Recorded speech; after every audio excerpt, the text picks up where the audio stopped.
Perfecto, buen día nuevamente. Con nosotros hoy tenemos aquí, porque no voy a ser yo la única hoy que va a estar hablando, tenemos a Zuli Cortés y a Liz Bultrón.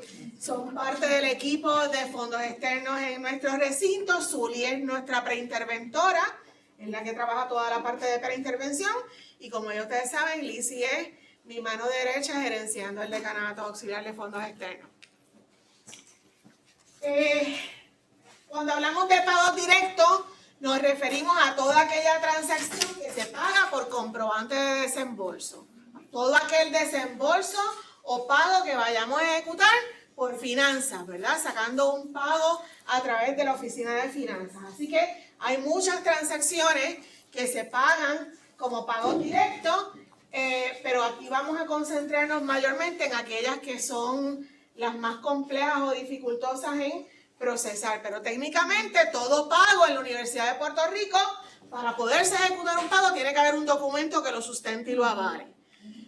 Mayormente comprobantes de desembolso. En aquellos casos, cuando estemos hablando de viajes, en el taller de viajes, van a ver que los viajes, algunos viajes se pagan con otro documento que es un híbrido entre lo que es la liquidación de viaje y el comprobante de desembolso. Pero esa es la excepción a la regla. El resto de las transacciones se pagan por comprobante de desembolso. También sacamos afuera lo que son las órdenes de compra. Si vamos a pagar órdenes de compra, eso se paga por el sistema de compra, tiene otro procedimiento y no requiere un comprobante de desembolso. Así que en Río Piedras, para nosotros es bien importante hablar de los estipendios y cómo trabajamos los conceptos de estipendio, porque nuestro recinto procesa muchos convenios de estipendio. ¿Y qué son convenios de estipendio? Convenios de estipendio básicamente es un contrato entre un proyecto, ¿verdad?, o la institución y un estudiante, donde ese estudiante va a servir en ese proyecto o va a desempeñarse como asistente de investigación. Así que como asistente de investigación adquiere unas experiencias de su formación académica y el proyecto le compensa con un estipendio, entre comillas, salario, pero no es un salario. No es un salario tributable para ese estudiante porque forma parte de su experiencia académica e institucional. Así que cuando tú vas a contratar a un estudiante, y hablo de contrato para efectos de la vinculación de ese estudiante con ese pago que va a recibir, uno lo puede contratar por jornal. Aquí muchos estudiantes se contratan por jornal. Jornal es salario. Jornal sí es salario. Se está contratando como un empleado bajo su concepto de estudiante. Pero cuando un proyecto tiene presupuestado la partida de asistentes de investigación y la propuesta o la agencia lo permite, que su mayoría lo permite, son bien pocas las excepciones, se contrata por convenio de estipendio y se genera este contrato con ese estudiante que establece puntualmente cuáles son las responsabilidades de ese estudiante para con el proyecto y cuáles son los términos y condiciones a cambio de los cuales ese estudiante va a recibir esa remuneración. Y es responsabilidad de cada proyecto mantener el expediente que evidencia el cumplimiento con ese convenio. Entonces, en Río Piedras, y digo Río Piedras porque sé que otras unidades no lo hacen de esta manera, nosotros tenemos dos opciones para pagar los convenios de estipendio. Nosotros lo podemos pagar por nómina o lo podemos pagar por pago directo. Por regla general en nuestro recinto, cuando el convenio es por 3 meses o menos, se paga por pago directo. No se genera, o sea, no se registra en el sistema de nómina. Así que para que ese estudiante reciba su pago, tienen que someter un comprobante de desembolso periódicamente con la evidencia del cumplimiento de ese convenio y entonces se le genera un pago directo a ese estudiante. Ya cuando el convenio es por 4 meses o más, entonces se le da la segunda opción a ese proyecto de poderle pagar por nómina versus por pago directo. ¿Cuál es la diferencia? Bueno, que por nómina va a recibir el pago de manera automática, como lo recibimos usted y yo. Y ahí es bien importante que ese proyecto tenga el control del cumplimiento, porque el pago no va a estar contingente a ningún registro de asistencia, ni a ningún registro de informes, ni nada por el estilo. Así que hay que mantener esa documentación, ¿verdad? Ese expediente bien documentado en caso de una auditoría para nosotros poder probar que, ok, él recibió su pago quincenal, pero aquí está la evidencia de que él cumplió con todo lo que ese convenio requería para esos pagos en ese periodo. Ahora, si el profesor me dice o el investigador me dice, no, yo quiero tener control. Yo no quiero que cobre a menos que me cumpla con ABC. Pues si usted quiere tener ese control completo, pues entonces vamos a hacerlo por pago directo. Y cada vez que usted quiera que se le emita un pago a ese estudiante, usted nos genera el comprobante con toda la documentación relevante y se paga por el sistema de finanzas. Y ahí mantenemos ese control porque el pago va a estar contingente a un cumplimiento y una rendición de documentos y de informes. Sí. ¿Puedo preguntar algo? Claro. Sí. Buenos días. Buenos días. ¿Qué pasa si en el caso de que originalmente se trabaje con un estudiante, inicialmente se establezca por 3 meses para hacer un pago directo, pero qué pasa en el caso de que, sabes que vamos a requerir que se extienda? Bueno, pues podemos hacer una enmienda a ese convenio de estipendio. Si lo va a extender por 9 meses más o por 5 meses más, usted puede determinar si entonces ahora sí lo quiere registrar por nómina y a partir de cierta fecha se registra por el sistema de nómina. O sea, las enmiendas se pueden hacer sin ningún problema. Y se puede cambiar el método de pago sin ningún problema. ¿Ok? Gracias. Entonces, ¿me tenía una pregunta? Sí, la pregunta es que si el concepto de estipendio, ¿verdad?, que también aplica al otro concepto de ayudantía. Básicamente, sí. Las ayudantías para nosotros es el equivalente a un estipendio, sí, eso es. Y entonces lo que quería hacer también señalar es, creo que lo mencioné la semana pasada, pero lo vuelvo a mencionar ahora porque estamos hablando de estipendio, y es lo que les hablaba de la diferencia de lo que es un estipendio por participación bajo el concepto de Participant Support Cost versus el concepto de estipendio o ayudantía, donde en el presupuesto lo tenemos presupuestado bajo salarios. Recuerden que si es un pago de participante, a menos que sea un proyecto de beca, como lo fue en su momento Bridge to a Doctorate, como lo era Rice, por ejemplo, pues esas becas sí se podían pagar por nómina, porque es una beca de 12 meses, de 2 años, tenía un pago recurrente y permitía esa flexibilidad de poderse pagar por el sistema de nómina. Pero cuando es un estipendio por participar de una actividad y su pago de estipendio está contingente a que usted asista a la actividad o rinda un informe o haga una presentación, pues ya ahí no se paga por nómina. Eso es por pago directo.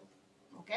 Igualmente, si usted va a pagar un estipendio por participar de un taller, no tiene que llevar un convenio de estipendio con ese participante, porque es una actividad, es un taller, es una conferencia, a lo mejor esa conferencia va a durar 3 días o va a durar una semana, y el pago está contingente a que usted asista todos los días a sus talleres, firme una asistencia, y ahora, cuando culminó la actividad, usted sometió un informe con una carta, la lista de asistencia, el comprobante de desembolso, y se paga de acuerdo a lo que esa carta establezca. No necesitamos convenio para ese tipo de participantes. ¿Ok? Muy bien. Ajá. ¿Quiénes firman este convenio? Ok, los convenios de estipendio, si es un proyecto de fondos externos, que es lo que nos concentramos acá, lo firma el PI, lo firma el estudiante, en algunos casos lo firma el decano de la facultad, casi siempre lo firma el decano. No es necesario ser un proyecto de fondos externos, pero por regla general los decanos lo firman. Luego eso llega a fondos externos, si va a ser por nómina, yo firmo el registro del convenio de estipendio. Pero el convenio como tal, que es el contrato, que vamos a ver ahorita un ejemplo, pues lo tiene que firmar el estudiante, porque obviamente tiene que aceptar los términos y condiciones que se imponen en ese documento, y lo firma el PI de la propuesta que va a pagar ese convenio. Importante, los documentos que hay que someter cuando vamos a pagar por nómina, ¿verdad? se somete el convenio de estipendio, se somete el formulario de registro, que ahorita vamos a ver un ejemplo, y se somete el formulario de depósito directo si es que la persona es nueva y no tiene ya esa documentación creada en el sistema.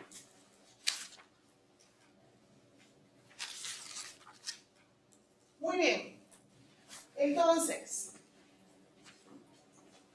¿qué tiene? Bueno, repasando exactamente qué tiene que contener ese convenio de estipendio. Pues usted como PI, que es el que está reclutando a ese estudiante, usted tiene que establecer cuáles son los requerimientos, cuáles son sus términos y condiciones, qué usted quiere que ese estudiante haga y cuáles son las condiciones que usted le va a imponer a ese estudiante para recibir ese pago.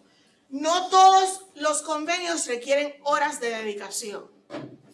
Puede que usted o su proyecto no requiera que él esté 8 horas en su laboratorio o 10 horas en su laboratorio, pero usted sí requiere que trabaje en el proyecto de investigación XYZ y que trimestralmente le someta un informe.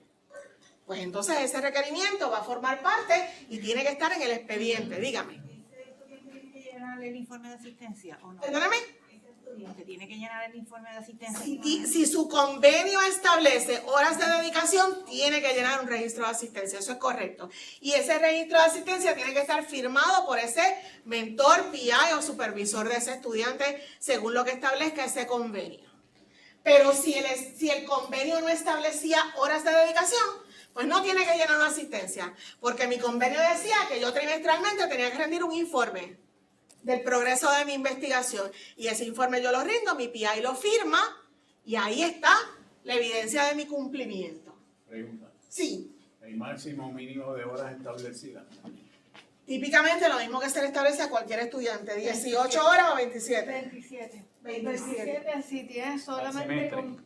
a la semana. Semanales. Si es que solamente tiene convenio, si el estudiante tiene PEAF y va a hacer una combinación, son 25 estudiantes residentes,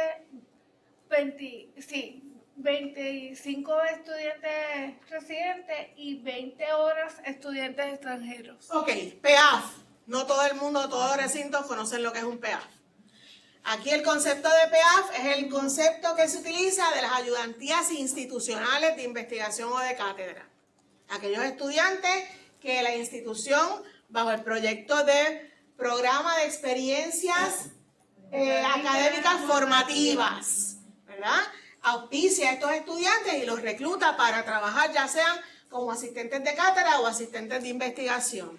Así que eso son fondos institucionales y cuando un estudiante está cobijado bajo ese programa en el recinto de Río Piedras, pues tiene unos requerimientos particulares porque tiene los beneficios de exención de matrícula, etcétera, y tiene que cumplir unas horas. Y ya si va a trabajar bajo un proyecto fuera de esa ayudantía, pues hay unas limitaciones de lo que puede hacer con un proyecto. Igualmente, si el estudiante cumple con los criterios de ese programa, un proyecto lo puede contratar bajo ese programa y entonces tiene el beneficio de la exención de matrícula, pero el estipendio entonces se paga del proyecto, no de los fondos institucionales. ¿Ok? Pero sí hay una limitación de horas. ¿Y un mismo estudiante puede tener dos ayudantías en el mismo periodo de pago? Si el proyecto lo permite, sí. Hay proyectos que no te lo permiten. Hay proyectos que te dicen, y eso el convenio lo tiene que establecer. El convenio tiene que establecer si ese estudiante puede tener o participar o trabajar o colaborar con otro proyecto o si está limitado solamente ese proyecto. Por ejemplo, los estudiantes que tenían RISE, cuando teníamos RISE en Río Piedra, no podían tener nada más, solo RISE. Los que tenían Bridge to Doctorate, igualmente, no podían estar en otra cosa que no fuera en Bridge to Doctorate. Así que eso va a depender de lo que el proyecto que lo está reclutando establezca y lo que la agencia permita. ¿Está bien? Y tienen la cuantía a percibir si es subgraduado o si es graduado. El proyecto, si es un fondo externo, está según la propuesta, según lo que establezca la propuesta. Si es el programa de institucional, ya hay unos montos establecidos. No se usa el programa institucional como referencia para propuestas. No necesariamente. Para, digamos, ¿verdad? Para uniformar la paga que... Bueno, lo que pasa es que Por regla general en Río Piedras no le vamos a permitir a un profesor presupuestar menos de lo que establece el programa de experiencias académicas institucional, pero por lo regular pagan más. Fondos externos, propuestas de fondos externos pagan más de lo que paga el fondo institucional. Ok, entonces, el semestre pasado nosotros pasamos por una experiencia en nuestro recinto de una monitoría, auditoría, donde nos empezaron a pedir todo este otro montón de documentos y yo siempre en mis reuniones con los proyectos, en el kick-off meeting, yo siempre les digo, recuerden, ustedes son responsables de los expedientes de sus estudiantes. Recuerden, ustedes son responsables. Si a mí me piden un documento de evidencia, yo se lo voy a pedir a usted. ¿Qué pasó?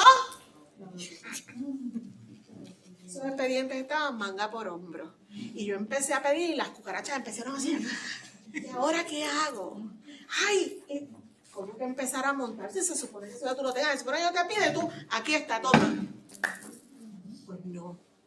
Así que, ¿qué yo hice? Yo me tuve que sentar, yo escribí un Standard Operating Procedure de cómo de aquí en adelante se tienen que mantener esos expedientes de esos estudiantes. Y lo otro que dije es que después que yo termine con este ciclo de talleres en este semestre, yo voy a empezar a hacer monitorías yo.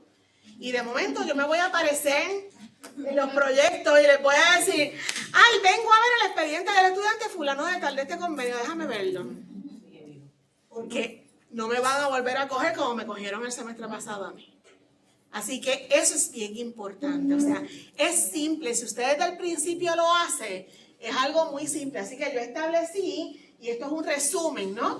De la metodología de cómo esos expedientes se deben llevar, de manera tal que cuando surja esto sea tan simple como decirte, mira, aquí está el expediente, toma, aquí está el OneDrive, dale, súbelo, cógelo allí. Porque organizar, pero obviamente hay que dar un seguimiento, usted tiene que validar que todos esos estudiantes, de acuerdo a los requerimientos, le cumplen. Así que hay un trabajo que realizar, no es meramente yo mandar un email y decir, hey, me debe. Eso es lo que me mandaba, yo mandé un email. ¿Y qué pasó con el email? Pues nada, no. Mandaste el email, no te contestaron, pues tienes que, y si no te cumplen, tienes que detener el estipendio. Tienes que tomar acción. Pero ¿cómo es que? Así que, sugerido, ¿verdad? Ustedes deben tener esta presentación. Hay una sugerencia de cómo llevar, sugerido para ustedes, Río Piedras es mandatorio. Una preguntita, en ese aspecto de que, pues, por ejemplo, el estudiante no me ha completado los documentos o algo, no me ha entregado asistencia ni nada, y por lo general soy yo el administrativo que siempre le estoy dando los seguimientos, Sí. no el PI, la orden de detener pago, ¿la puedo someter yo como administrativo o comunicado del PI? Tiene que tener el aval del PI. Tiene que tener el aval del PI. Sí. Tener el aval. Y en un caso hipotético que el PI se resista. Bueno, pues ahí me reúno yo con el PI. Ahí entro yo y me reúno con ese PI y le digo las consecuencias de lo que está pasando. Y entonces yo, como agente fiscal de la Universidad de Puerto Rico, que tengo la responsabilidad de manejar los fondos, entonces yo mando a detener el convenio. Porque el PI, fíjense que el proyecto, el PI en última instancia ante la agencia es responsable, pero no ante la Universidad de Puerto Rico, quien firma los documentos, quien dirige la oficina de finanzas o quien dirige en este caso la oficina de fondos externos, quien autoriza los gastos, soy yo en este caso, en Río Piedras soy yo. Así que yo soy responsable de velar por cumplimiento con esos proyectos y con esa agencia. Y si el PI no cumple, pues entonces él tiene un problema, pero yo tengo que velar por la parte fiscal, porque yo represento a mi recinto ante esa agencia a nivel fiscal y a nivel ante mi rectora. Así que es mi responsabilidad también. Y otra pregunta, ¿por cuánto tiempo se guardan los expedientes? ¿Qué prevalece? La reglamentación federal establece que una vez un grant termina, son 6 años que hay que mantener ese expediente. Una vez el grant termina, no una vez se emitió el pago, como dice la reglamentación institucional, porque hay una disparidad entre la circular que establece lo de mantener los documentos a nivel institucional y de gobierno versus lo que establece el gobierno, ¿verdad? O las agencias federales con respecto al mantenimiento de los expedientes. El gobierno federal dice que una vez, el gobierno federal no, la universidad dice, yo emití el pago, Una vez yo emito este pago, yo tengo que mantener ese documento 6 años en mi expediente y después lo puedo desechar. Pero a nivel de gobierno federal establece que una vez el grant termina y se cierra, hay que mantener esos expedientes por 6 años. Así que usted, como custodio de expedientes de fondos externos, tiene que mantener esos expedientes todo ese tiempo. Y si un grant siguió teniendo no cost extension y tuvo 1, y tuvo 2, y tuvo 3, pues después del tercer año, Después del último. ahí es que empiezan a contar los 6 años de mantener esos expedientes. Así que pues usted tenga un expediente 10, 12 años, ¿verdad? Finalmente. Y el Contralor de Puerto Rico, que es distinto.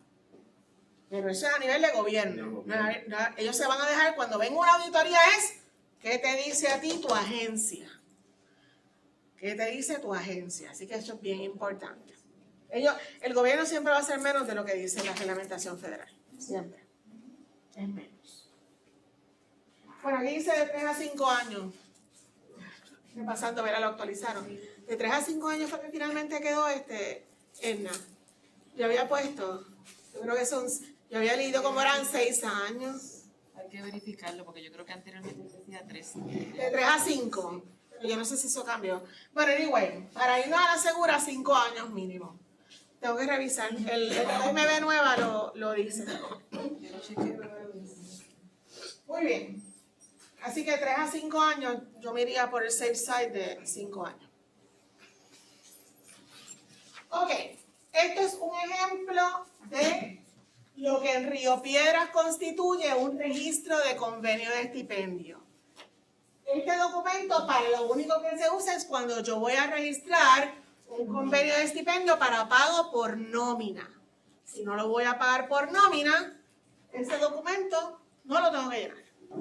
Así que lo lleno solamente si voy a pagar por nómina. Y ahí se vacía una información que viene de ese convenio, nosotros lo certificamos y ahora eso se envía a ¿quién? Ella lo firma, yo lo envío a la oficina de finanzas, Laura Sánchez, para el registro. Es bien importante que se aseguren, que hayan completado el registro de depósito directo de nóminas, porque cuando llega Laura, si no está registrado, lo va a detener y es un proceso que se atrasa. Porque como las nóminas tienen fecha de cierre, si hoy cierran la nómina y este documento no está, ya se quedó para la otra próxima nómina. ¿Ok? Que es bien importante que si no están seguros que el estudiante tiene depósito directo, envíenlo, porque a veces cambió la cuenta, no lo notifica, le llega el depósito, pero le llegó a la cuenta incorrecta. Y en lo que el depósito rebota y regresa, pues otro procedimiento adicional.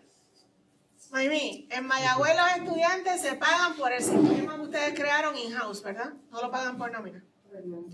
Bueno, in-house. In-house. Un sistema que ustedes crearon con AP. Ajá. El recinto universitario de Mayagüez tiene una cosa diseñada que funciona para Campus Code 30, recinto universitario de Mayagüez, pero no funciona para las agencias agrícolas, extensión agrícola y estación experimental agrícola. Ok, ¿cómo tú pagas? Pues pago directo, Tú pagas por pago directo, tú no tienes la opción de nómina. no hay de otra. Ok. Y Mayagüez tampoco paga por nómina, Mayagüez paga por ese sistema que está conectado a AP.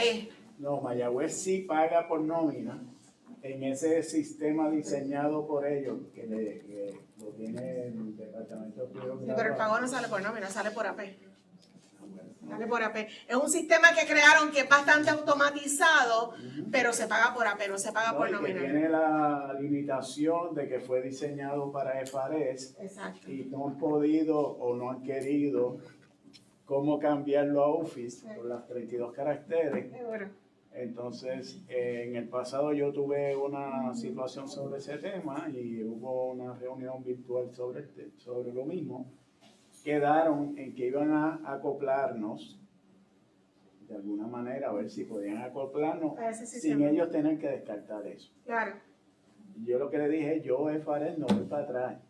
Sí, sí. Ok. Porque la historia es que tú puedas tener una cuenta de FARES para que haga la conversión, el mapping a la cuenta de UFI. Yo le dije, ¿para qué rayos yo voy a tener todavía cargando FARES si ya no lo uso para otra cosa? Ok. Juan, en Bayamón, ¿cómo lo hacen? ¿No sabe? No exactamente. Yo quería saber si sabía cómo lo hacían en Bayamón. Ok, yo entiendo que básicamente Río Piedras es el único que paga por nómina.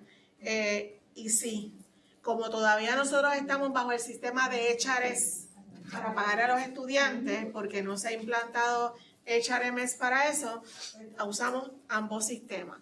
Estamos próximos a movernos. Conserva FARES para ese Yo propósito. cada vez que creo una cuenta, yo tengo que crear la cuenta de FARES y tengo que crear la cuenta de Oracle.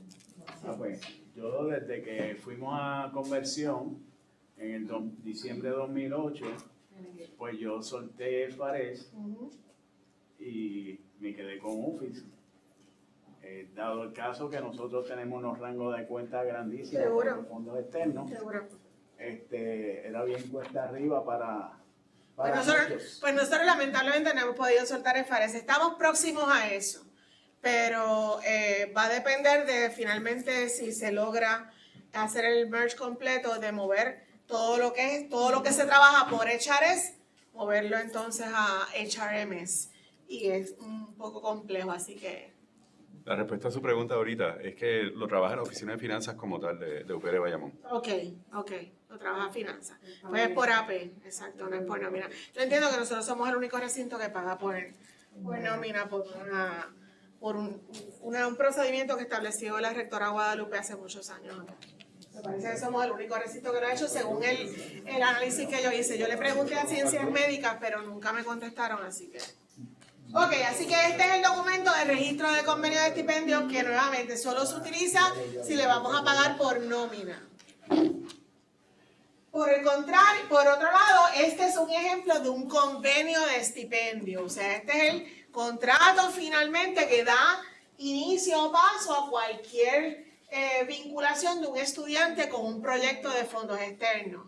Y ese convenio pues establece todos los términos y condiciones. Claro, usted ahí va a añadir lo que corresponde a su proyecto, todos los deberes, y lo firma el estudiante y lo firma el director del proyecto. Y ahora con eso, usted lo envía a nuestro decanato para certificación de fondos y validación de que está debidamente aprobado para que pueda entonces el estudiante cobrar de ese proyecto. Me gustaría añadir algo ahí. Seguro que sí. Se está dando la situación con relación a las horas trabajadas. Es importante que eso quede bien detallado. Si el estudiante está, ¿verdad?, acondicionado a trabajar 18 horas semanales, pues su hoja de asistencia en este caso tiene que ver con 18 horas semanales. Si el estudiante no completa por X de razón las 18 semanales y no hay una justificación o no hay una carta que indique que se le aprobó trabajar menos horas y se le va a pagar la misma cantidad, se va a realizar un ajuste en el área de preintervención. Se va a hacer el cálculo y se le va a pagar, ¿verdad?, las horas que estén detalladas, ¿verdad?, como que él tenía que realizar. Mi recomendación o mi sugerencia dada esto, pueden, ¿verdad?, ajustar el que tiene hasta un máximo o hasta un mínimo, para así entonces que el estudiante no tenga que tener un ajuste si le desean pagar una cantidad X al final del mes. Si quieren pagarle $500 al mes y tiene hasta un mínimo de 18 horas, pues dentro de ese periodo, si él hace 3 horas, pues no va a tener una penalización, ¿verdad?, en ajuste. Pero es importante que eso quede detallado porque recuerden que eso es como un contrato y lo que se establezca ahí es lo que se va a pagar contra el comprobante. Si dice 18 horas semanales, se le va a contemplar las 18 horas semanales, si no, pues conlleva en ajuste en cuestión a convenio. Así que no es lo mismo yo decir 18 horas semanales a yo decir 100 horas mensuales. Y si por el contrario, en lugar de decir 10, el ejemplo que diste es al revés. La persona trabajó 15 horas esta semana, pero la próxima semana trabajó 20 Por eso, ahí es donde vamos. Está la certificación, una Por carta eso. que indique. Ahí es donde vamos. O sea, si el convenio me dice tantas horas semanales, eso es lo que es. Para entonces, si preveemos que vamos a tener esa dinámica, pues mejor decir tantas horas mensuales. Y de esa manera, esta semana trabajo menos, la semana que viene trabajo más, pero cuando sumamos todas las horas del mes, llegamos a las horas mensuales que establecía ese convenio. Y ahí el pago Recuerden que mensual. ustedes ponen las restricciones. Si usted limita, pues esa es la Ahí el limitación. pago sería mensual. No necesariamente. Bueno, pero va a Igualmente ser... tendría que hacer el ajuste. Lo que pasa es que si vamos a pagar por comprobante de desembolso, vamos a pagar por horas rendidas. Si vamos a pagar por horas, o sea, por comprobante, se paga por asistencia rendida. Así que si mi convenio decía, va a trabajar 100 horas mensuales a $12 la hora, yo voy a pagarle las horas que usted en ese comprobante me haya certificado y esa asistencia tiene que estar ahí. Pero entonces puede que usted esté pagando 2 semanas y media, y en una semana ya ha trabajado unas horas y en otra, y no hay ningún problema porque su convenio no establecía un mínimo de horas semanales a cumplir, sino que me hablaba del mes. ¿Bien? Así que usted, dependiendo de lo que se ponga en ese convenio, es la limitación que usted va a tener en cuanto a lo que se puede y no se puede permitir. De igual manera se puede establecer que puede ser el total de horas en el periodo. Se puede establecer un total de horas en el periodo. Si lo vas a pagar por comprobante de desembolso, como quiere ese convenio, me va a decir que se va a pagar a tanto por hora. Y si vas a pagar por comprobante, yo voy a pagar lo que se certifique en ese comprobante y la asistencia tiene que venir certificada. Si es por nómina, sabes que el pago va a salir mensual, pero más vale que al final del periodo haya una certificación evidenciando el cumplimiento con las horas que decía ese convenio. ¿Ok? Porque no queremos entrar en un sistema de recobro a ese estudiante. Que eso es lo que pasaría en caso de un incumplimiento con un convenio. Entrar en un proceso de recobro y no queremos eso. ¿Ok? Muy bien, así que vamos a pasar ahora a hablar de otros conceptos. Vamos a entrar a lo que son los gastos de alimentos. Por lo general ya esto no suele llevarse mucho porque un gasto de alimentos pues suele ser siempre por una orden de compra. Ya se han limitado bastante lo que son los comprobantes por gastos de alimentos. Pero si de requerir por, ¿verdad?, una situación externa, el comprobante de gastos de alimentos debe tener, ¿verdad?, una evidencia de que se intentó tramitar por orden de compra, pero por X razón pues no se pudo realizar. La solicitud para incurrir en gastos con todas las firmas requeridas previa a la actividad, que ya eso es un formato, ¿verdad?, que se tiene a la hora de hacer un gasto de alimentos. La factura debe tener la ley de ética firmada y fechada. Por lo general esa ley de ética pues tiene unos recuadros también para firma y fecha del suplidor que está proveyendo el alimento. Las listas de participantes no tienen que ser exactas, por lo menos para el inicio, una vez luego de la actividad, pues tienen que estar todas, ¿verdad?, debidamente firmadas. Y la certificación de estatus de compra, en este caso que sea a través de lo que una orden de compra. Es un proceso que se hace para las órdenes de compra de bienes necesarios para la información se envía a la oficina de recibo y entrega. Acuérdate que es pantallita inteligente. Y entonces, esa certificación de estatus junto con la factura debe estar en ese email copiado a la oficina de recibo y entrega y a esta servidora, ¿verdad?, para que entonces pueda hacer el ingresado el informe de recibo correspondiente. En este caso, muchas veces se necesita la certificación de estatus porque es un gasto de alimentos que es de servicio, no es bienes. No se requiere ver algo tangible, personal, y por eso no necesariamente se le ingresa el informe de recibo una vez llega. Se le ingresa el informe de recibo cuando se tiene la certificación de estatus de compra.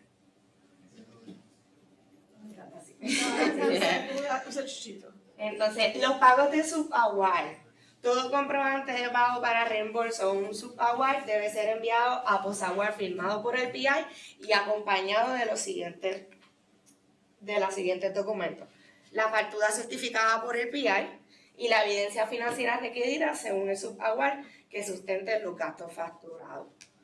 Y obviamente pues el comprobante firmado en todas sus áreas. Déjenme hablar un poquito sobre eso ahí. Recuerden que los subawards es básicamente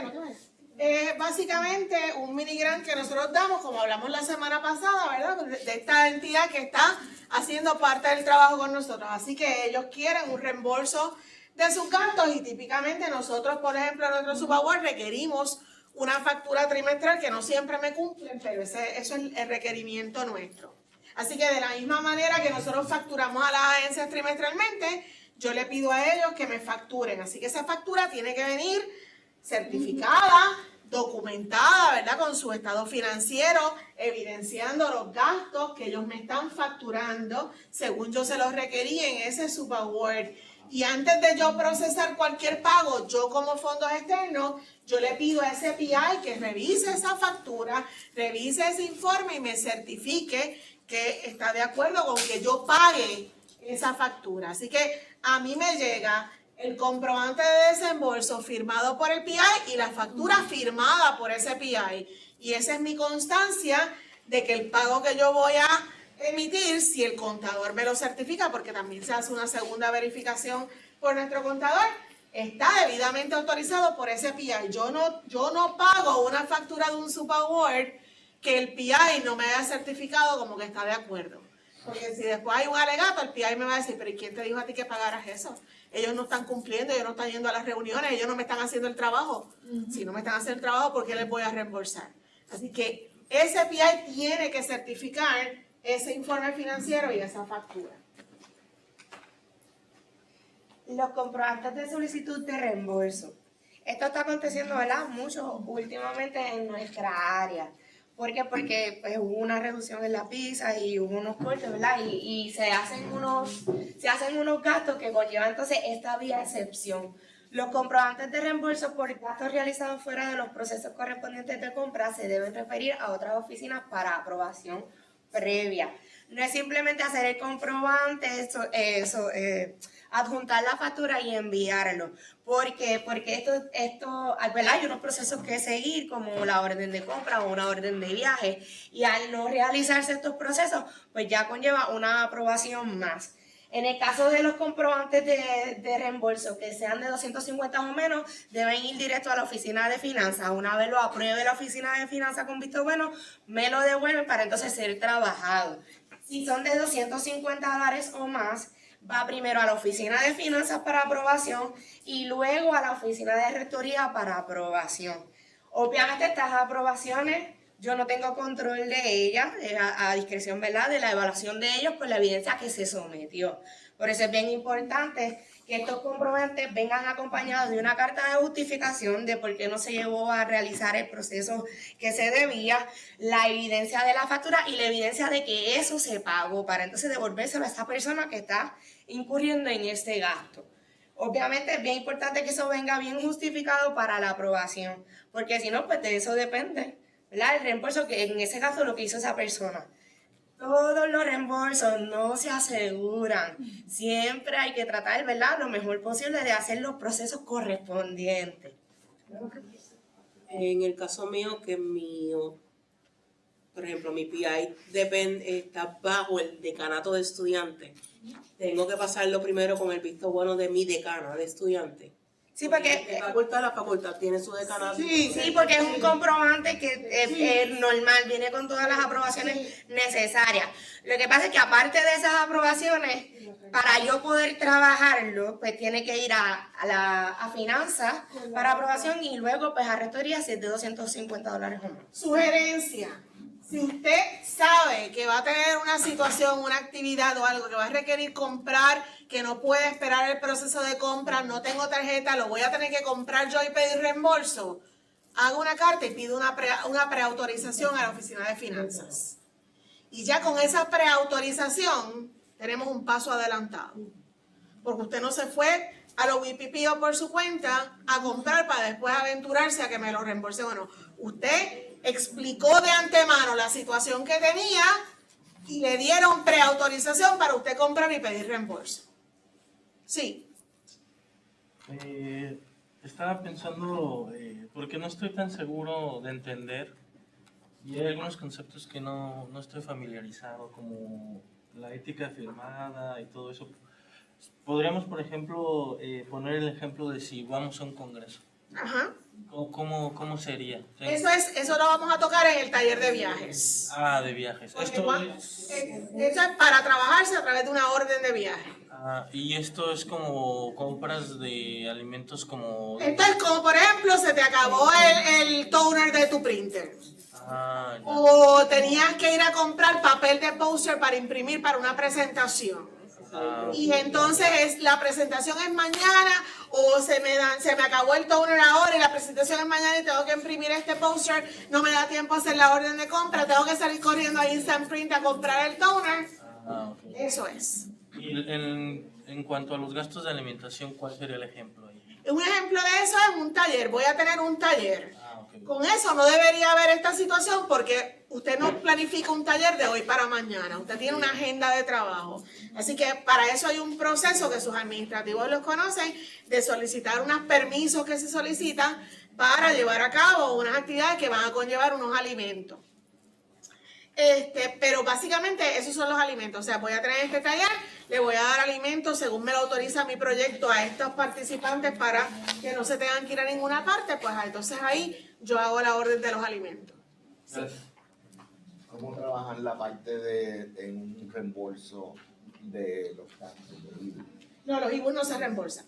No. O sea, que una persona que Reembolsa. O sea, tiene que estar presente, ¿verdad? De que no le van a reembolsar esa parte. Los IBU no se reembolsan. A veces y creo que son casos bien puntuales donde el investigador ya tiene el documento y dice yo estoy comprando para la Universidad de Puerto Rico y en algunos casos con ese documento le eximen del IBU cuando está comprando. Pero de lo contrario, si pagó por el IBU, eso corrió por su cuenta. El IBU no hay manera de reembolsar. Sí. Y esos gastos para alimentos deben estar presupuestados en la propuesta. Sí.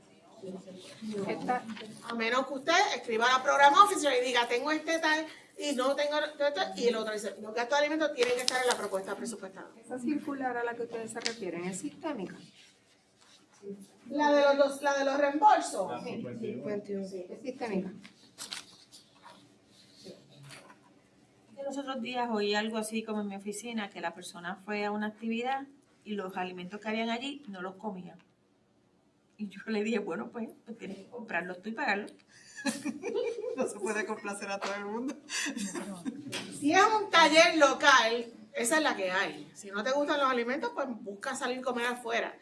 En viajes vamos a hablar de otras cosas porque en viajes ya hay otras opciones que el nuevo reglamento nos permite. Pero cuando estamos hablando de una actividad aquí, yo por ejemplo, si les compro una meriendita aquí y a usted no le gusta, pues mire, váyase para el café y compre de afuera. Una persona que supuestamente es vegetariana, que todo lo que había allí no lo podía consumir.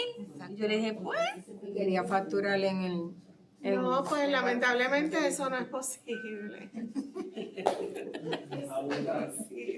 Ajá. En relación a lo del IBU, para evitar esa situación, ustedes podrían darle, o sea, la universidad está exenta de pagar el IBU. Es correcto. O sea, que ustedes tienen una carta que uno puede presentar. Es correcto. Okay. O sea, que esa carta se la darían al PI para que el PI siempre la tenga. Lo que pasa es que va a depender de las exigencias de ese suplidor, porque imagínate, ¿verdad? Y aquí usted sabe cómo son las cosas. Yo voy a hablarles a ustedes, o sea, yo me voy a comprar a Home Depot.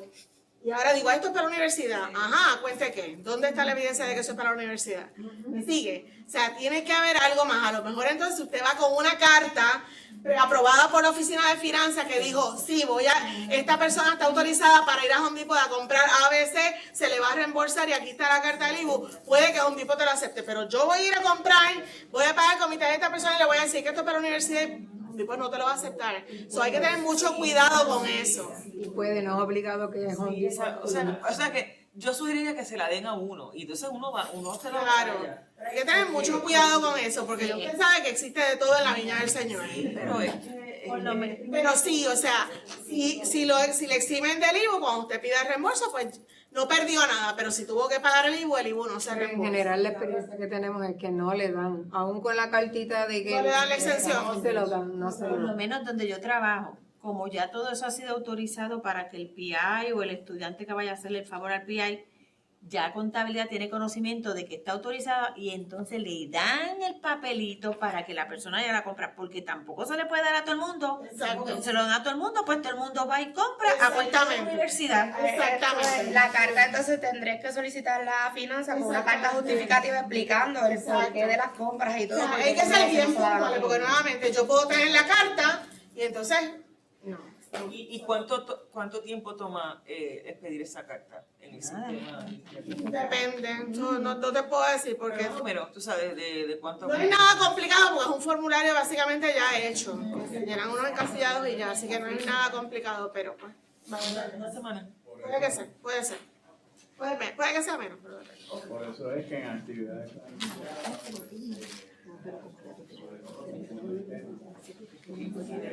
la mayoría de las que se puedan comprar con el tiempo razonable suficiente, Exactamente.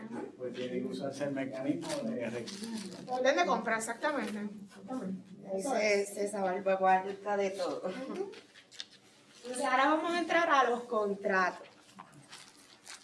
Los contratos en nuestra unidad como tal tienen un procedimiento y hay dos chicas en particulares que quiero mencionar. Una de ellas es Yolaris y una de ellas es Natalia. Ella es la que nos están ayudando actualmente y ella es la que están tocando todo este tema del contrato. Realmente el contrato yo no lo veo hasta que está finalizado en un comprobante. El proceso de contrato del talón de aquí de la Universidad de Puerto Rico, no sé en sus recintos los que son de Mayagüez y Bayamón, pero en Río Piedras es un dolor de cabeza. Y ese dolor de cabeza, de la manera en que hemos logrado que se amilane un poco, es reclutando a estas dos estudiantes que son maravillosas de la Escuela de Derecho, que nos ayudan en ese proceso y son como el enlace entre la unidad que está generando ese contrato y la Oficina de Asesoría Jurídica. Porque, o sea, el proceso de que la unidad fuera directo a asesoría jurídica era terrible porque todo era incompleto y devolvían y cuando tú venías a ver estaba 6 meses un contrato procesándose. Así que para evitar eso y de manera que podamos ayudar a que cuando llegue asesoría jurídica llegue como Dios manda completo y que cualquier señalamiento que asesoría tenga que hacer quizás sea en cuestión de redacción, pero no en que faltan documentos o carece de tal o cual cosa, pues estas dos estudiantes son excelentes y nos canalizan todo ese proceso. Así que nadie de proyectos de fondos externos está autorizado a mandar nada directamente a asesoría jurídica, directamente. Todo se canaliza a través de nuestro decanato. Y si no es a través de nuestro decanato, asesoría jurídica no lo va a recibir. Si es de fondos externos, si es de fondos institucionales, eso es otra cosa. Pero el proceso de fondos externos está canalizado a través de nosotros para evitar situaciones difíciles. Y este es el proceso, ¿verdad?, que utilizamos en fondos externos. La unidad genera documentos iniciales. Luego envían a la oficina de Posagual. Posagual procesa la aprobación de fondos y notifica a la unidad, que es el documento, ¿verdad?, que va con el ponche del contador y va con la firma de la decana. Los documentos restantes, notifica a la unidad los documentos restantes y envía documentos a la unidad de contrato. Este es el primer borrador que se hace con los primeros documentos preliminares, entre esas la certificación de fondos que otorgan, ¿verdad?, nuestra unidad, el contador del proyecto, hacia la unidad de contrato. Quiero añadir. Sí, claro. Para que nosotros podamos comenzar el proceso, necesitamos 4 documentos esenciales, que son el formulario de certificación de fondos, la carta de justificación para el contrato en Word y la certificación de recursos humanos. ¿Qué certifica esa certificación de RH? Que la persona no ha estado vinculada con la universidad en los pasados 2 años y que las tareas que están en el contrato no forman parte del plan de clasificación. Por eso es importante que inicialmente envíen el borrador del contrato con las tareas y el nombre de la persona a la Oficina de Recursos Humanos para que ellos trabajen una certificación y envíen ese documento con los restantes documentos. ¿Por qué es importante? Porque ahí de entrada se sabe, número 1, si esa persona la pueden contratar porque no ha tenido vinculación con la universidad. Si la persona ha sido empleada de la universidad en menos de 2 años, y ahí Tiene que pasar por ética. por ética. Y Tiene una dispensa de ética. Y número 2, si las tareas que ustedes especifican en el contrato son del plan de clasificación, pues no puede ser un contrato de pago directo. Tienen que entonces hacer un nombramiento por la Oficina de Recursos Humanos. Por eso son tan importantes esos 4 documentos. Recuerden que ningún empleado activo de la Universidad de Puerto Rico puede tener un contrato de servicios profesionales con la Universidad de Puerto Rico. Otra cosa, cuando envíen la certificación y la carta de justificación es bien importante. Y el contrato, que corroboren que la información que ponen tanto en la certificación como en la carta, como en el contrato, sea la misma. Hemos tenido muchos problemas o situaciones que ponen cuentas distintas o en el contrato dice que el rate es a $40 la hora y en la carta dice que es a 50. Son cosas que atrasan los procesos, ¿ok?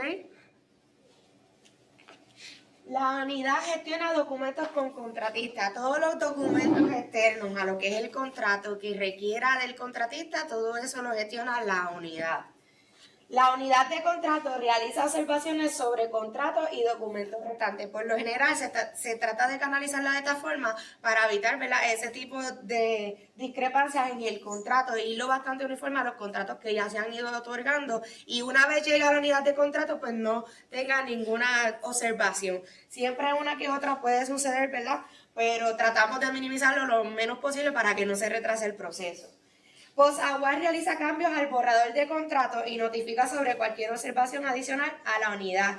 Si la unidad de contrato notificó en el borrador necesitamos modificar esta opción o esta tarea o X cosa, POSAGUA lo realiza. Pero si ya hay una observación más allá de lo que POSAGUA tiene control, pues entonces se notifica a la unidad. Unidad de contrato tiene todos los documentos de la hoja de coteo y aprueba el contrato para la firma.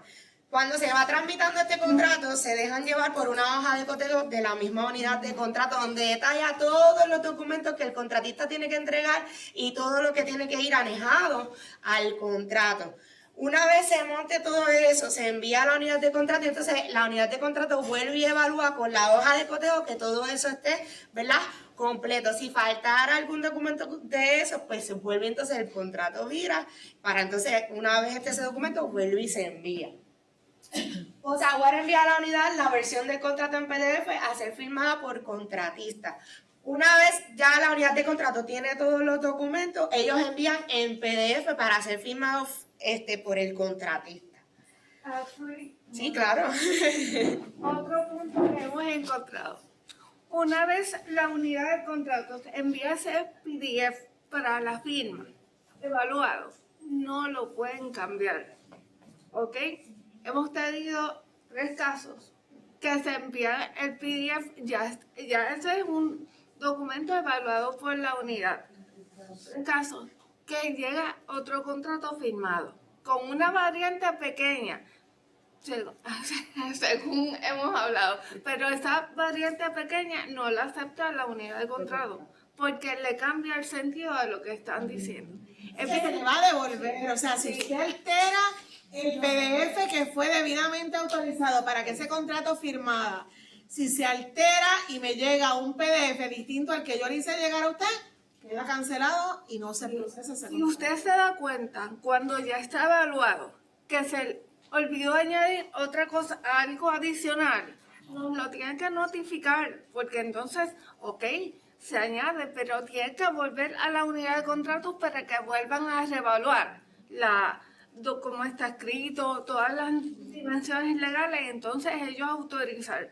Si usted por su cuenta añade una sola línea, unidad de contrato se da cuenta y anula el proceso.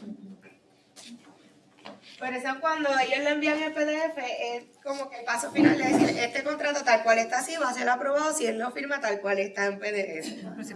Y en la unidad devuelve a Posagua el contrato firmado en la última página e iniciado en el magnifiquendo de cada página. Eso es una vez, pues ya el contratista lo firmó, usted lo devuelve a la unidad de Posagua y Posagua entonces lo envía a la unidad de contrato.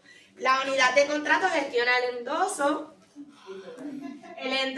la firma de la rectora y el registro del contralor. Otra cosa. Es bien importante que el contratista no empiece a trabajar hasta que no reciban la hoja de registro del contralor.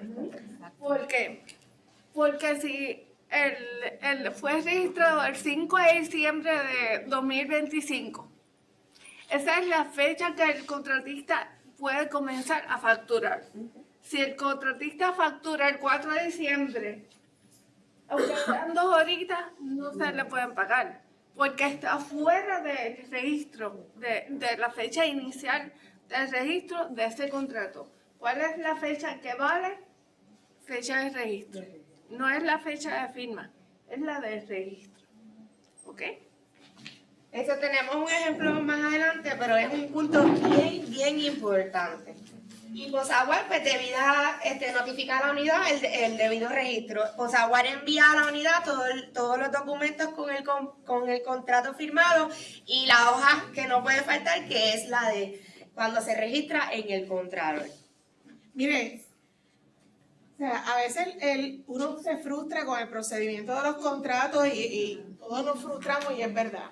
Pero no puede permitir que ese contratista empiece a darle servicio antes de que ese contrato esté firmado.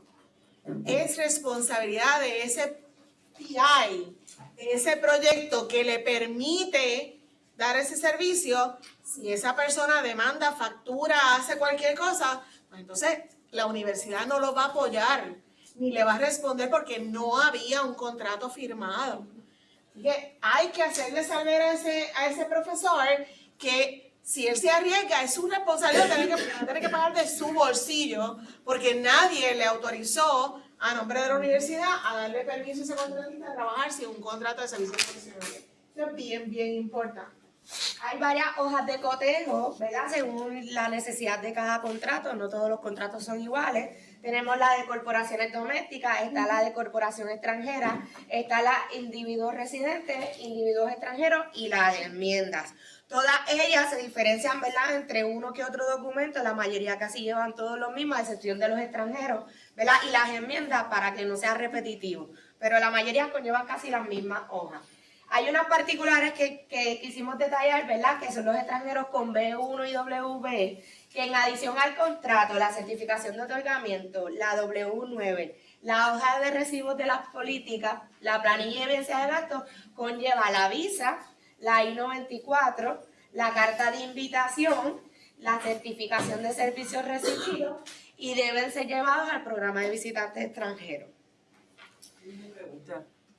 En el caso que la persona que se va a contratar está haciendo trabajo remoto, que no va a dar un curso, es un curso en línea, la visa no es necesaria.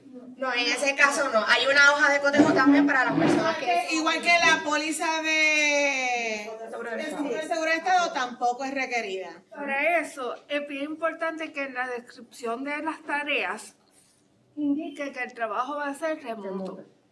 ¿Por qué? Porque de ahí las licenciadas van a saber qué documentos se le van a pedir.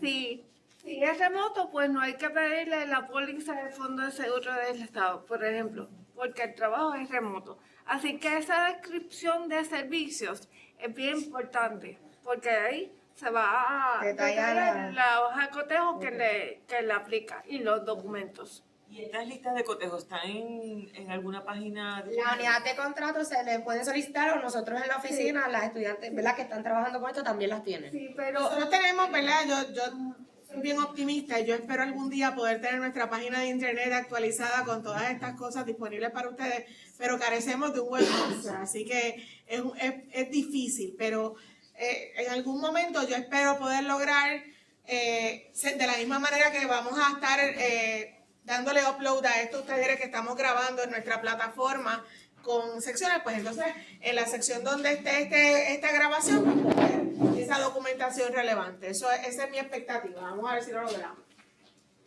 Tenemos también los contratos de arrendamiento. Es más o menos el mismo proceso con el contrato, ¿verdad?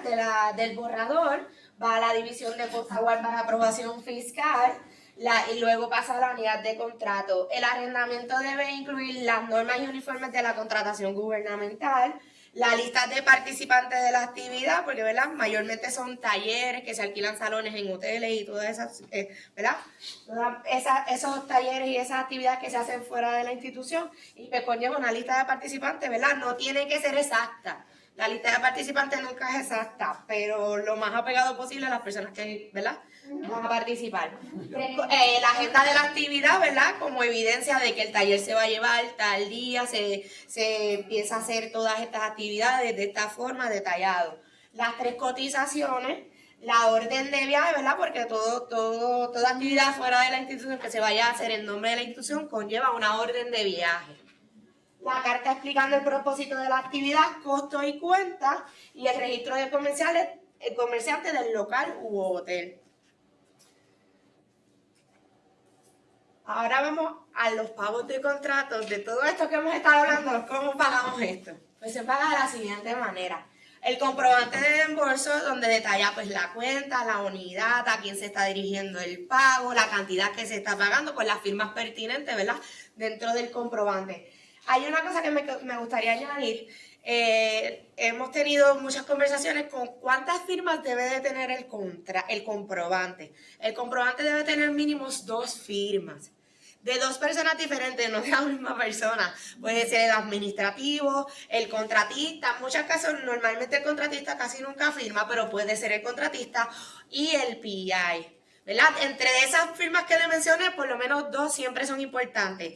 De las firmas que van a autorizar el pago, deben de estar registradas en la oficina de preintervención, ¿verdad? Porque son las que están autorizando que ese pago se va a llevar a cabo. ¿Cómo se registra? Pues uno escribe un emailcito a la oficina de preintervención y ellos te van a enviar un formulario donde se va a completar, ¿verdad? Es importante que eso, porque si se dan cuenta que la firma no está registrada, el comprobante se paraliza hasta que se firme. Una vez se firme y se autoriza, pues se puede proceder con el comprobante. La factura, ¿qué debe incluir la factura de este contratista? El número de contrato es bien importante. Hay contratistas aquí que tienen varios proyectos, varios contratos con varios proyectos. Es importante desglosar, ¿verdad? Y detallar ese pequeño detalle. El periodo de servicio es bien importante porque eso va a acorde con la vigencia del contrato. Como un contrato no se puede pagar fuera de la vigencia, pues es importante que cada vez se detalle el periodo del servicio. La cuantía de servicio otorgado, cantidad total del contrato y la que queda pendiente de facturar. ¿Por qué se le solicita al contratista esto? Para que el contratista vaya teniendo, ¿verdad?, la noción del tiempo, de lo que le queda, lo que está facturando y lo que le queda por facturar, aunque yo ¿verdad?, en mis archivos yo tenga una lista de todos los pagos que se le están haciendo, pero es importante que el contrato también vaya teniendo una visión de lo que está facturando y cuánto le quedaría por facturar. El desglose de tareas realizadas firmadas por la persona contratada y certificada por el investigador. Es importante siempre esa firma, que el investigador haga en la factura confirmando que esas tareas fueron realizadas y que, ¿verdad?, el servicio fue brindado. Y para el último pago es necesario la certificación de deuda del Departamento de Hacienda. Siempre se solicita para el último pago, porque si el contratista está debiéndole algo a Hacienda, la universidad debe retener ese pago para enviarlo, ¿verdad?, a la deuda pendiente que el contratista tenga. Ese documento es bien importante y siempre lo solicito en el último pago. Asuntos importantes de todo lo que hemos tocado. De no hacer los procesos de compra o contratación de servicios personales, la manera correcta se arriesga que no se le desembolse por los gastos incurridos. Hemos tenido situaciones donde este contratista rindió los servicios, nunca hicieron un contrato y entonces después quieren pagarle o realizó labores fuera de la vigencia del contrato y eso ya pues conlleva otros procesos. No es que no se pueda hacer, pero no se asegura. Una vez se incumple con lo que se tiene, pues se arriesga a que no se le pague nada. La oficina de institución no es responsable y no asegura la aprobación de los comprobantes de reembolso. Recuerde que, ¿verdad? Todos tenemos situaciones, hay cosas que suelen pasar, pero si todo se documenta y se establece bien, pues, ¿verdad? Puede tener ese aval y esa aprobación de las oficinas correspondientes. Pero preintervención, yo que ingreso el pago, no puedo decirte, sí, eso se va a trabajar porque no puedo, yo no apruebo, yo no doy el visto bueno. La universidad ha adoptado el pago electrónico como el método preferible de pago a sus proveedores. Se solicita mucho o se les pide siempre que entreguen la hoja de depósito directo. Muchas veces para las personas que están creados nuevos o los que ya estaban creados pero por alguna razón no tienen la hoja de depósito electrónico incluida, se le va a solicitar. La oficina de pagador no está realizando, es bien mínimo lo que está realizando pagos en cheques. Es bien poco, casos excepcionales. Siempre se le va a solicitar, ¿verdad? Que el que no lo tenga en el momento del ingreso, la hoja de depósito directo. Lo establecido en el convenio de estipendio debe regirse a cabalidad, ya que el mismo se considera como un contrato.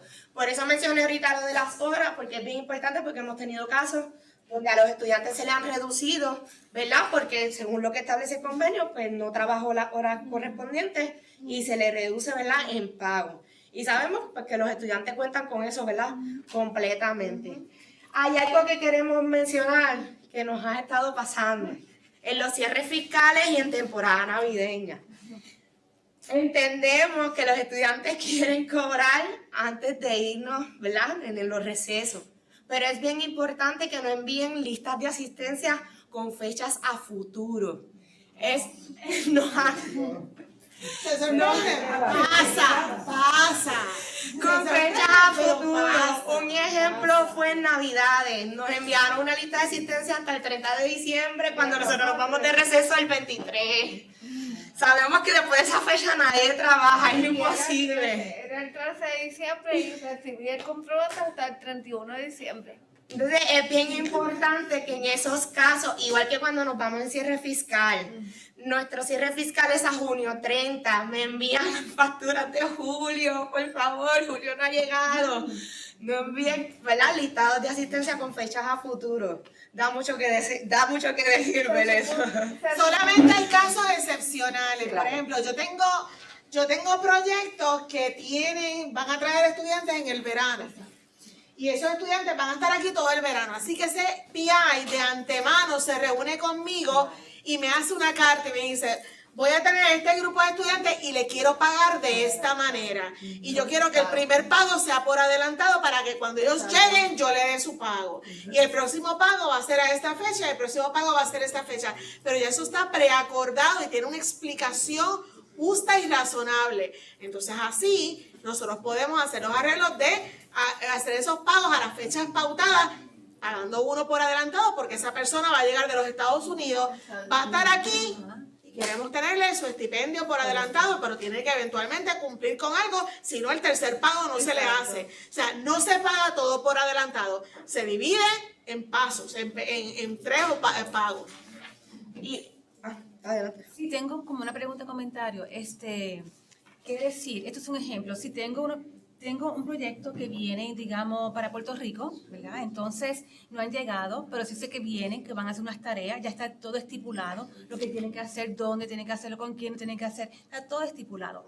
Pero no se les paga hasta que vienen en efecto y lo hacen. Yo podría, porque aquí entendí, hacerlo distinto, que se le pague una parte antes de llegar a Puerto Rico y la segunda parte cuando terminan. Bueno, lo que nosotros típicamente hacemos es que si vas a recibir, por ejemplo, por todo el verano $6,000, pues entonces esos $6,000 se dividen en 3 etapas, 3 pagos. Uno por anticipado, que no se le manda a los Estados Unidos. Cuando llegó a Puerto Rico y llegó aquí, yo le di su pago. Entendí. Segundo pago a mitad de verano, para que no esté todo el verano con esos primeros. Y el tercer pago, cuando cerró el verano, hizo su informe final, estamos cuadrando, te damos tu último pago. De esa manera, el estudiante está protegido porque está recibiendo un dinero durante su periodo aquí y el proyecto también está protegido porque hay unos pagos que están contingentes a cumplir con ciertas cosas. Yo le adelanto solamente una porción para que tenga con qué manejarse cuando esté aquí. Igual que en el caso de los estipendios que sean por informe. No porque no tengo una lista de asistencia, pues no se le va a dejar de pagar, pero es necesario que entonces si no tiene una lista de asistencia y no se puede presentar el informe porque la fecha de entrega de informe es después, pues es necesario que el PI certifique con una carta firmada donde indique que pueden proceder con el pago porque el estudiante está cumpliendo, ¿verdad?, con las tareas o lo que conllevaba el estipendio. No necesariamente pues tiene que ir atado a una hoja de asistencia.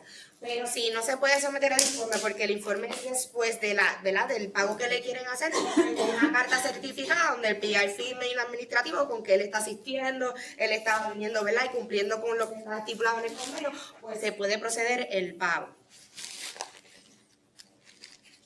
No se tramitan contratos retroactivos. La fecha de ofrecer el servicio tiene que ser durante la vigencia del contrato. Tuvimos una situación donde el contratista ya había rendido los servicios y querían hacerle un contrato para un futuro pagándole unos servicios que ya había rendido. Y eso no procede. Nos dimos cuenta exactamente por la factura del contratista, donde el contratista indicaba la fecha y se había mantenido un informe en que yo trabajé, esto me lo tienen que pagar, pero querían tramitar un contrato para pagarle eso que ya había rendido y ¿verdad? No funciona así, el proceso no es de esa forma. La fecha de vigencia, que era lo que estábamos hablando ¿verdad?, ahorita. La recomendación es que la fecha de inicio sea desde su otorgamiento. ¿Por qué desde su otorgamiento? Porque así podemos facturar desde que se ingrese en el contralor. Y el contratista una vez puede empezar sus funciones desde que inicie en el contralor. Si ponemos fechas en específica, a lo mejor el proceso suele dilatarse, entonces hay que comenzar a cambiar fecha. Por eso siempre es recomendable solamente colocar la fecha de terminación, no de inicio. Siempre se recomienda pues, que en la cláusula de la fecha indique desde su otorgamiento hasta. Siempre solamente determinar la fecha final, no la de inicio. En dicho caso, se podrá ofrecer el servicio desde que se registre en el contralor, factura antes de que dicha fecha serán ajustadas. Aquí quiero adelantarme al ejemplo para darle un ejemplo más o menos de esta factura. El contratista manda la factura del 4 al 6 de diciembre. Si nos dejamos ver en la cláusula de vigencia que tiene el contrato, dice desde su otorgamiento hasta el 6 de diciembre. Pero, ¿cuál fue su otorgamiento según la oficina del Contralor? El 5. No puedo pagarle el 4. Ay, discúlpeme. No puedo pagarle el 4. Nada más le correspondía 5 y 6 de diciembre. Y aunque ustedes no lo crean, suele suceder mucho. Esto es un detalle que hay que tener bien en cuenta, pero suele suceder. Por eso es bien importante que la oficina de la unidad de contrato le envíe esta hojita. Esta es la fecha de vigencia del contrato oficial. Una vez la unidad de contrato envíe el contrato con esta hojita, realmente desde aquí comienza la vigencia del contrato e inicia el proceso. Si esta hojita no se la envían, por favor pídanla. Yo creo que es lo mejor que pueden tener para la vigencia del contrato, para el inicio, ¿verdad?, de las tareas correspondientes. Claro. Eso es Río Piedra. Se supone que los contratos, todos los recintos hacen lo mismo de registrarlo en la oficina del Contralor. Se supone. No, voy a hablar por el mío, sí lo hace. Pero la fecha de vigencia del servicio contratado, sea por estudiante, sea contratista independiente, como sea, ¿verdad?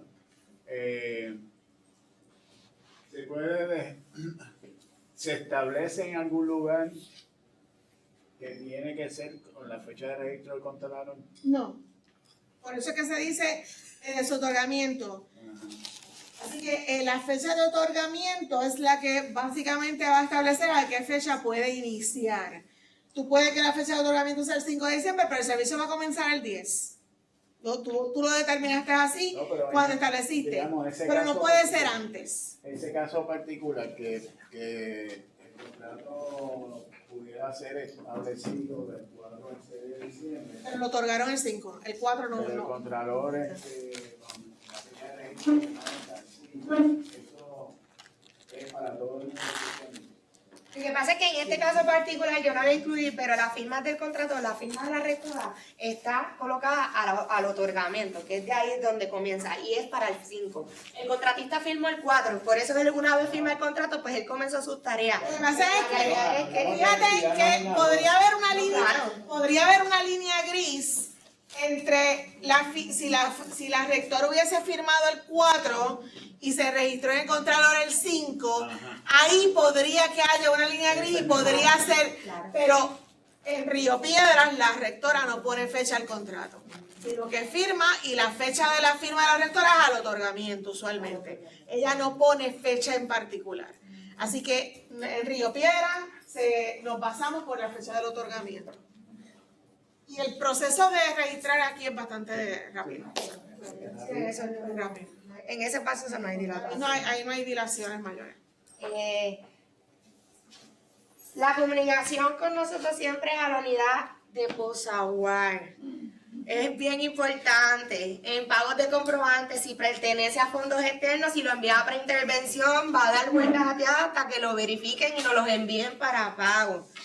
Y ha sucedido con muchos casos, no, yo lo envié desde abril, estamos a mayo, el comprobante no ha llegado, ¿a dónde lo enviaste? A preintervención. Preintervención, pues no, realiza esos tipos de pagos que tengan que ver con fondos externos. Siempre es a Posaguar o a las personas que estén, ¿verdad?, involucradas en el DEGI. Posaguar se encarga de dejar saber qué documentos fueron requeridos y de realizar los cambios al borrador de contrato. Para mantener, ¿verdad?, esos cambios uniformes, pues Posaguar trata de tener control de esos detalles.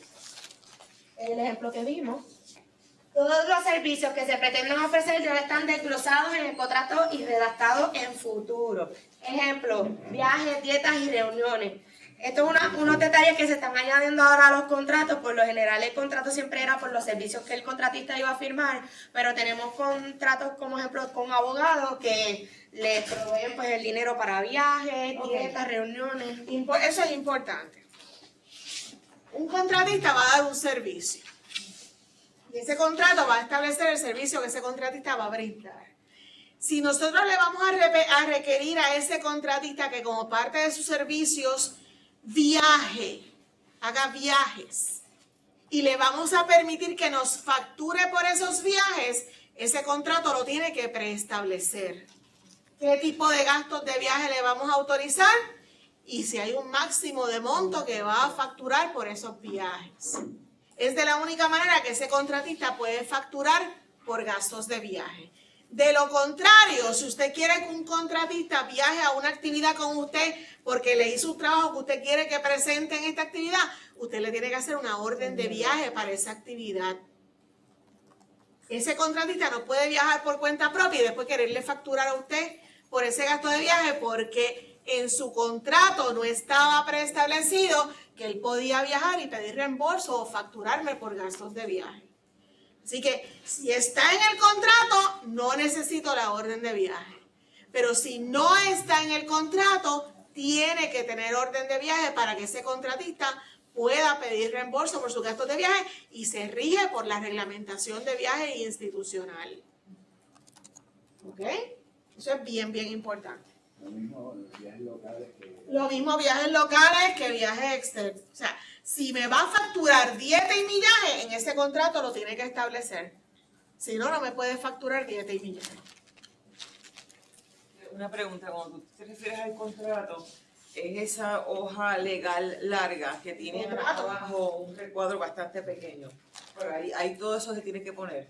No, en la redacción de ese contrato, en los servicios que me va a rendir, en lo que me va a cobrar, ahí tiene que detallarse todo lo que esa persona va a hacer. Me va a facturar, o sea, me va a rendir y me va a hacer estos trabajos, esta evaluación y va a someter estos informes y por esto yo le voy a pagar tanto. Además, está autorizado a incurrir en gastos de viaje en Puerto Rico. Por su naturaleza tiene que visitar distintos pueblos y distintas escuelas y está autorizado a facturarme hasta tanto en gastos de viaje por concepto de dieta y millaje a tanto. Y ahora ese contratista, no le tenemos que hacer una orden de viaje, hace sus viajes, visita las escuelas, lleva una bitácora y me factura por dieta y millaje según lo que ese contrato preestablecía. De lo contrario, se presume que dentro de los $10,000 que me está cobrando, él cubre sus gastos de dieta y viaje, como parte de los servicios que me está cobrando. Y un comentario, en la parte de la dieta, es de acuerdo con Puerto Rico, con la universidad, que sería desayuno, creo que eran 8, Sí. 10, 12. Si es Puerto Rico, sí. Exacto, y es 8, 10, 12, que no es otras cantidades. Y también depende del horario. Hay una tabla de horario y hay... Sí, pero es basado en la reglamentación institucional. Claro. Es necesario especificar si los servicios serán presenciales o remotos. De estos dos detalles dependen muchas cosas, como los documentos que tiene que entregar y lo que se retiene de Hacienda por cada contratista. Por eso es bien importante que eso sea detallado. Si la persona está trabajando remoto y no se especifica por ningún lado, cuando se le cree como suplidor en el sistema, se le va a colocar la retención que por ley le corresponde por cada pago que se le realice. Y por eso es bien importante esto detallarlo. Hemos tenido situaciones que hay que devolverle lo que se retuvo porque después presenta, ¿verdad?, los documentos pertinentes. Igual que si tiene la hoja de retención que da Hacienda de ay, se me olvidó la palabra. El relevo de responsabilidad, donde limita, ¿verdad?, el relevo de él como contratista o como suplidor, pues eso es importante que se entregue también. Si eso no se entrega, se le va a colocar, ¿verdad?, la retención máxima correspondiente. Correcto. Warner es responsable de la agilidad con la que se tramitan los documentos en la unidad de contrato y no garantiza la firma inmediata. Por eso es importante siempre hacer los trámites con tiempo, con el mayor tiempo posible dentro, ¿verdad?, de lo que suceden las situaciones. Porque hemos tenido contratos que lo quieren para la firma mañana y esto no es tan rápido como, ¿verdad?, se pinta. La oficina de preintervención puede y va a solicitar documentación adicional incluso luego de la firma del contrato. Esta parte es bien importante. Yo sé que a veces se entiende como que un documento más, pero es necesario. Hay documentos que solamente al momento de la firma pertenece a la firma, como la póliza de seguro. La póliza de seguro tiene unas fases. Una vez el contratista saca la póliza de seguro, la primera hoja que le dan es simplemente para la firma del contrato. Yo voy a mostrar una evidencia de cómo se deben vender las pólizas, pero es bien importante porque suelo solicitar este documento y entonces surgen los problemas. Pero si ya lo entregó, el documento está, pero la póliza lo establece bien claro. Si es para la firma, es solamente para la firma. Una vez inicien los trabajos, debe solicitar una póliza, no una póliza, no es como ese documento actualizado, como la certificación de deuda. Es actualizarlo para que entonces detalle el propósito para lo que se está utilizando la póliza.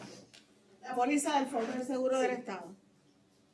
Igual que la certificación de deuda. Yo sé que por lo general pues, es un documento que se suele olvidar, pero siempre al finalizar el último pago de cada contrato es necesario que esté, ¿verdad?, incluida entre los documentos. Las cuentas, tareas y vigencias deben ser iguales en el contrato, en la plantilla de fondos y carta de justificación, que fue lo que explicó, ¿verdad?, ahorita Liz. Voy a presentar el documento de la póliza para que vean el ejemplo.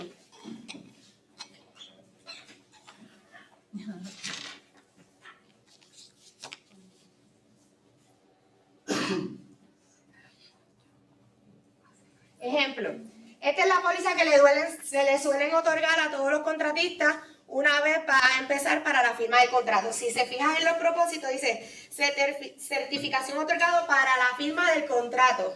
Y en las observaciones dice, esta certificación no será válida para efectuar ningún tipo de trabajo.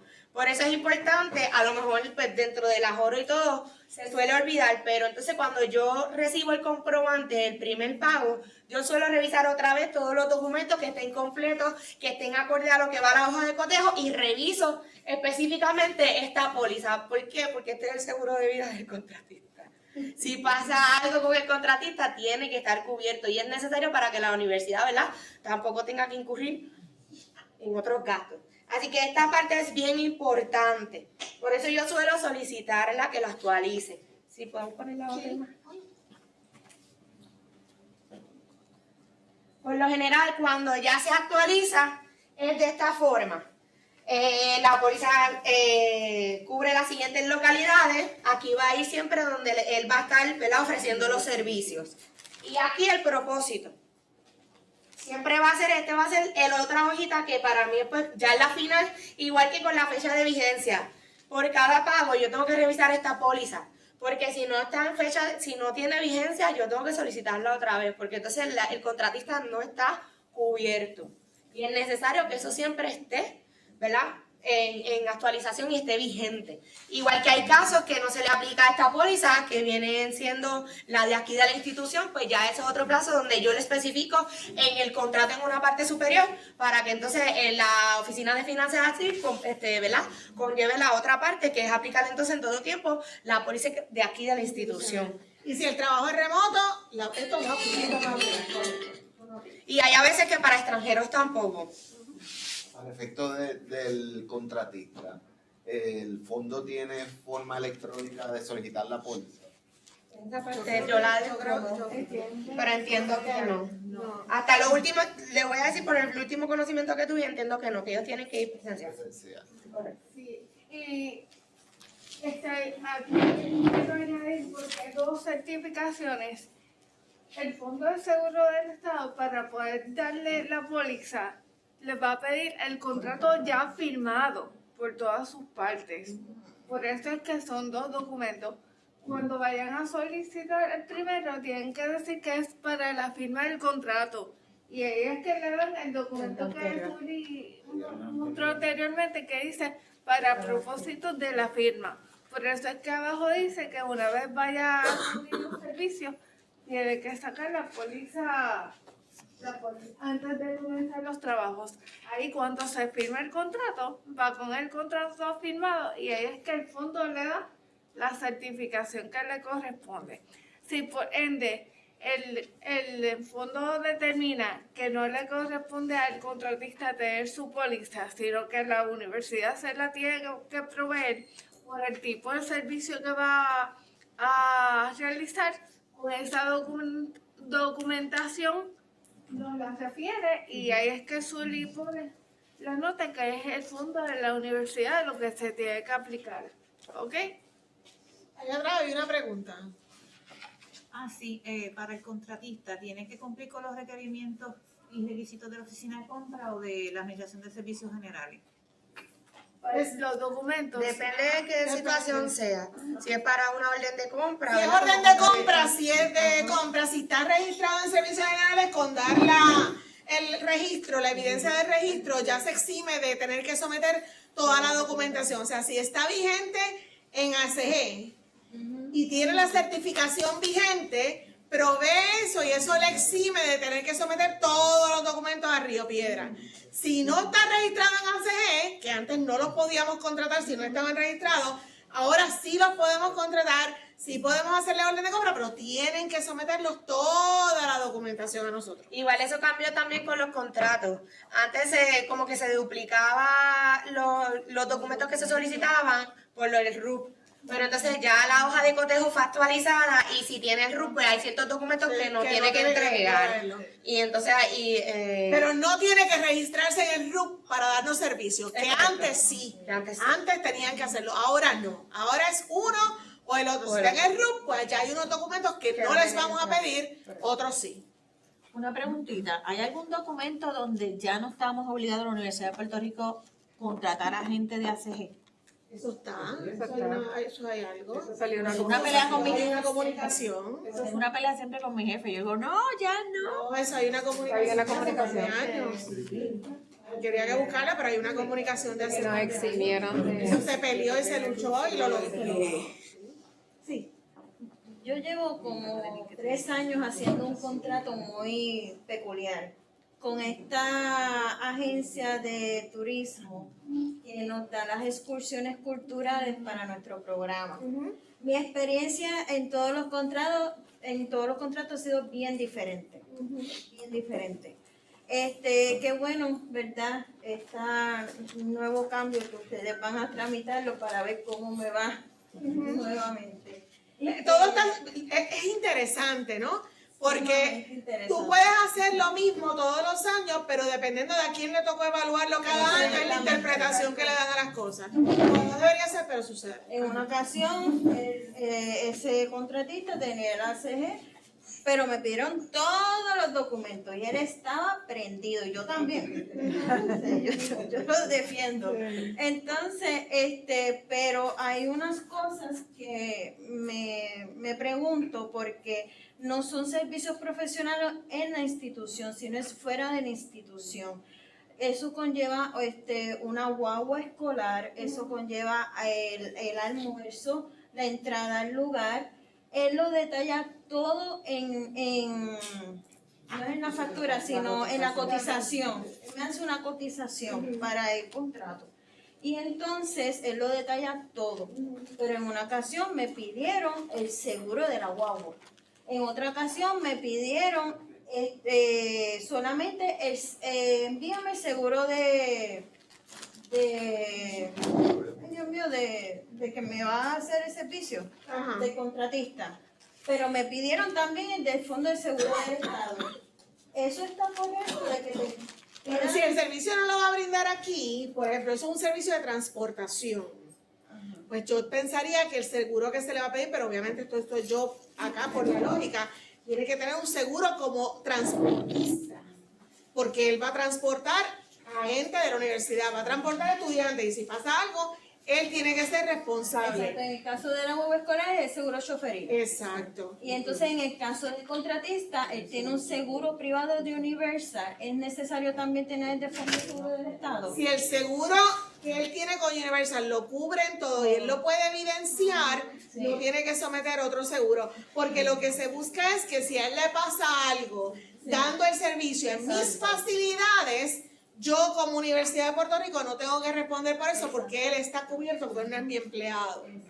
Así que si su seguro provee esa cubierta, no debería haber ningún problema. Es que yo me atrevería a decir que a lo mejor fue una confusión de la persona que estaba evaluando, porque la norma general es la póliza de seguro del Estado, es la que utilizan la mayoría de los contratistas.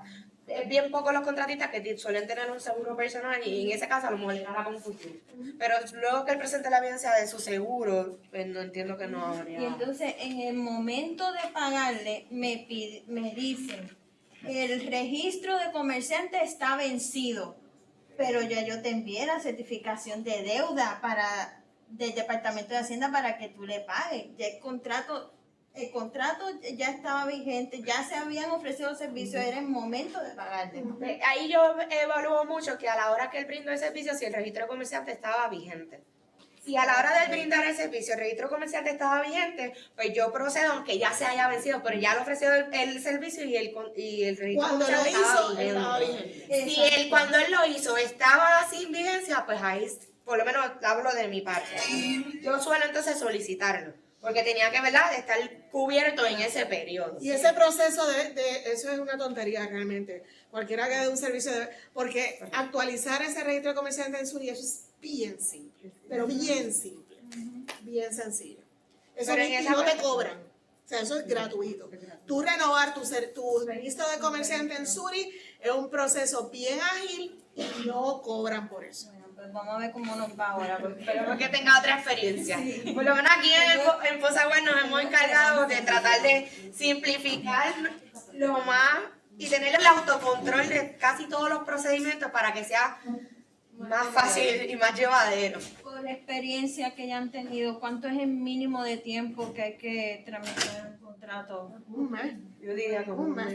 No, pero nos vamos a 2 meses para llegar a segura. Porque yo he tenido... Y un mes nosotros ahí dándole el seguimiento, pushing. Y nosotros en la oficina lo hemos hecho.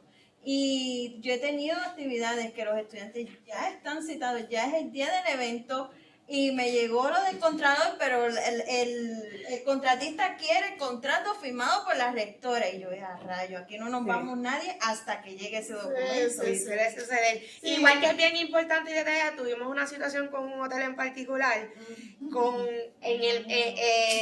la factura o la cotización que ellos te hacen, bien importante siempre verificar las fechas.